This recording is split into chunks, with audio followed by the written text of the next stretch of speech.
Tonight, I want to highlight one of the greatest basketball players. No, scratch that.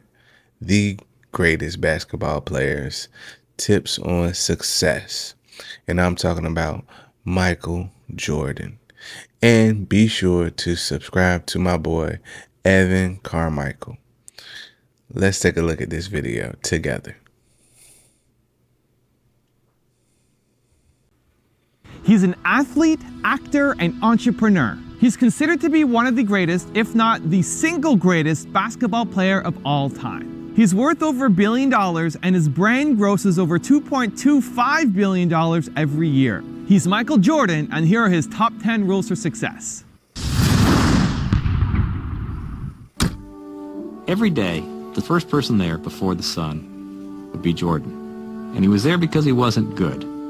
He would work with a batting instructor and work all day long and be the last person to leave every night also. I asked him what it was like for him in the morning. And Jordan said, I get up before the sun comes up and I make myself some breakfast by myself. He was down there alone. And I get in the car and I'm driving to spring training and there's no one really out on the roads yet. And I look at the seat next to me and I see my dad. And I talk to him. I think to myself, Pops, we're doing this. We're doing this together. And the day would end, and he would say to the batting instructor, can we do a little more? I think I'm getting this. I think I'm learning this. I think I'm getting this. And that's when Sports Illustrated put him on the cover, saying that Michael Jordan has embarrassed baseball. And as I would watch him there every night as the sun was going down and the other ball players had left, and I would see this guy working to get better, Michael Jordan working to get better, I couldn't help thinking that if you ever have children, you ought to pray that they grow up someday to embarrass you like this. I played professional basketball for the Chicago Bulls. 32 seconds to go. A 1-point lead for Georgetown. Gordy to Black. The time, 18. Shot, Jordan! Michael Jordan! If I had to trace my evolution, the Michael Jordan evolution, I always have to start back in college, hitting a shot against Georgetown in 1982 when I really didn't know exactly what I was doing. North Carolina has won the 1982 NCAA championship. It awakened a person inside of me to excel, to compete, to excel, to be one of the best, or be the best. That drove me. And I guess with that shot, it kind of ignited a fire inside of me that nothing was going to stop me. Jordan down the middle all the way. Jordan to the hoop. Tipped it out to Jordan down the lane all the way. Basket delivered by Jordan, who has it on the break. Driving all the way in. He's got an unbelievable goal. He put it in and it counts. I wanted to excel my game and isolate my game from everybody else. That I was more than just, a few dimensional. Even when it came to Magic Johnson, and I mean, Magic Johnson was a crowd pleaser. He was a good offensive player. He was a great motivator. Average defensive player. I wanted to change that. I wanted to take another step. I wanted to do all those things, that could separate me from Magic Johnson. I'm not saying he wasn't great. He still is great, but we're great in our own different way. And that was motivational for me. And to this day, it still is. I've missed more than 9,000 shots in my career. I've lost almost 300 games. 26 times I've been trusted to take the game-winning shot and missed. I've failed over and over and over again in my life. And that is why I succeed. I never feel that I'm at my best. I feel I still have room to improve.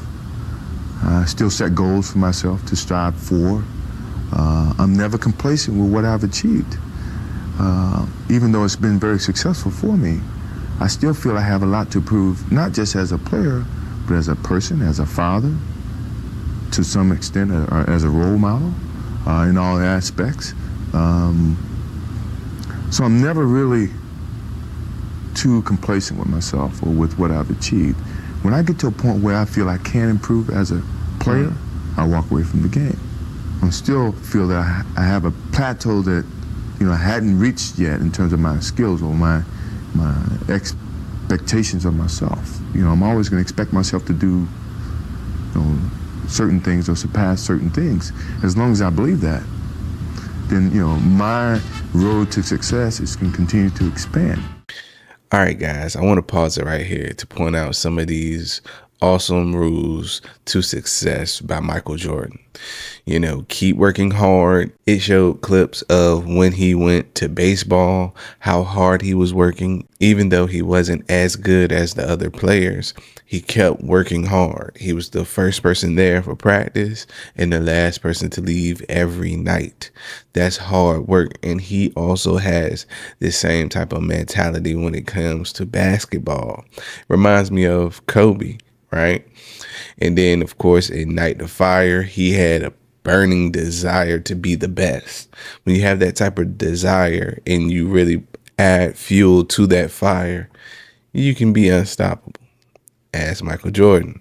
And he also had ambitions to be different. He says he wanted to be different, and when you think about it, it's not many that stand out like Michael Jordan, which is a great way to be successful when you stand out from the crowd. And a tip that most successful people always give is you have to fail your way to success. You might fail over and over and over. You only lose when you quit or you don't learn a lesson from your failure, right? So failing your way to success is part of the process. Don't get discouraged when you fail. As you guys heard, he has taken a lot of, almost game-winning shots that didn't win the game, right?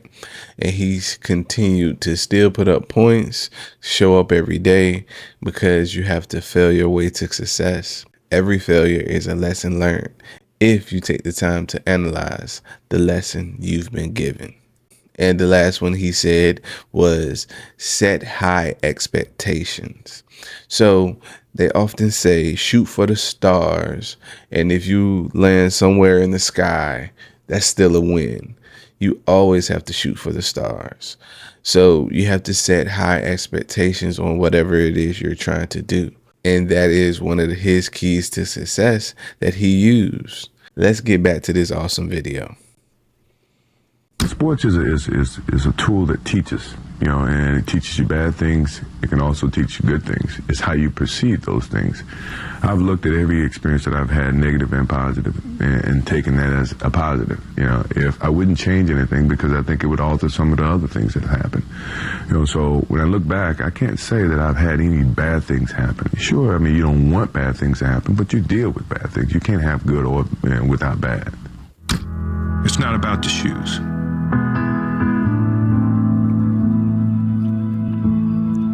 It's about knowing where you're going, not forgetting where you started.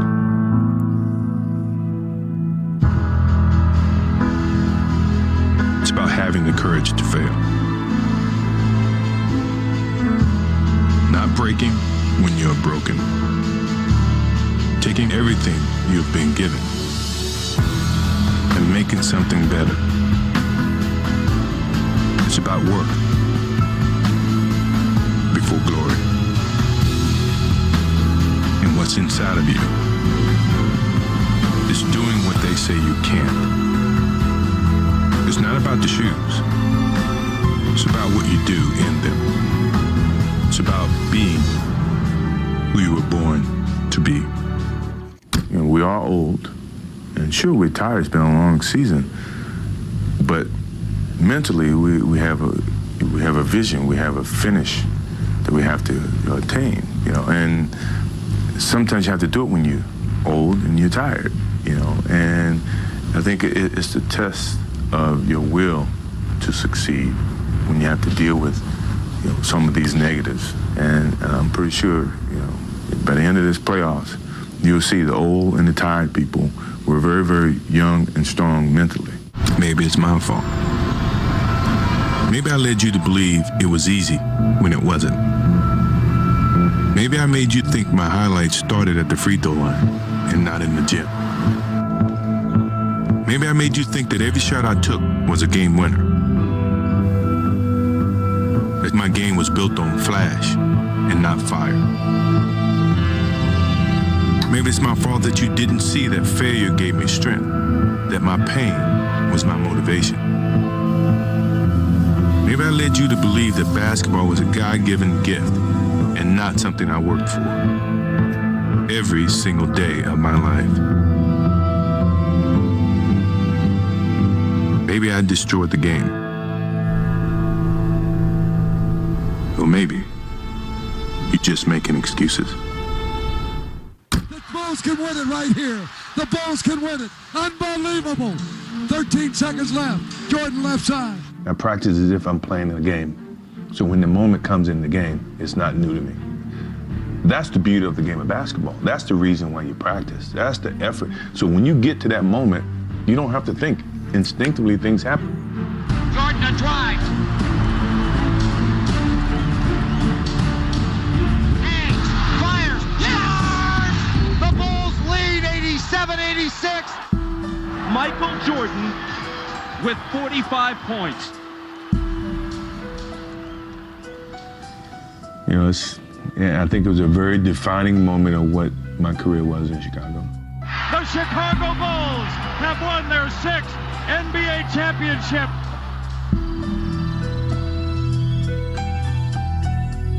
If that's the last image of Michael Jordan, how magnificent is it? And didn't that just bring it home? Let's recap on the last 10 rules for success by Michael Jordan. He said, be positive. And this one definitely resonates with me because I'm the type of person that loves to be positive. And oftentimes when negativity comes your way, it can be hard to be positive. But when you have a goal or you're trying to get somewhere, being positive is key. Learning lessons from every failure and all the negative energy. And I definitely like to say, oftentimes you don't have to let that negative energy into your bubble. You can just stay your course and stay positive. The 7th rule was be who you are born to be.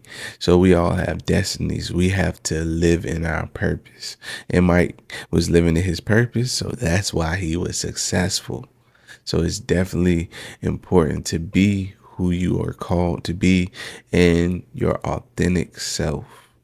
That reminds me of the video when I was talking about Allen Iverson, how his authenticity allowed him to be a trailblazer in the NBA and take him to the Hall of Fame. Number 8 was have a vision. And as I said before, it's so important to have goals set out for yourself and see yourself in your highest form, achieving that goal. 9, stop making excuses. We all make excuses, but those excuses oftentimes hold us back from greatness. And 10 was practice. Mike said he already knew what was going to happen in the games because he practiced so much. Again, he reminds me of Kobe Bryant. Or, them two remind me of each other. So let me know what you thought about this video. And I'll see you in the next one. Peace.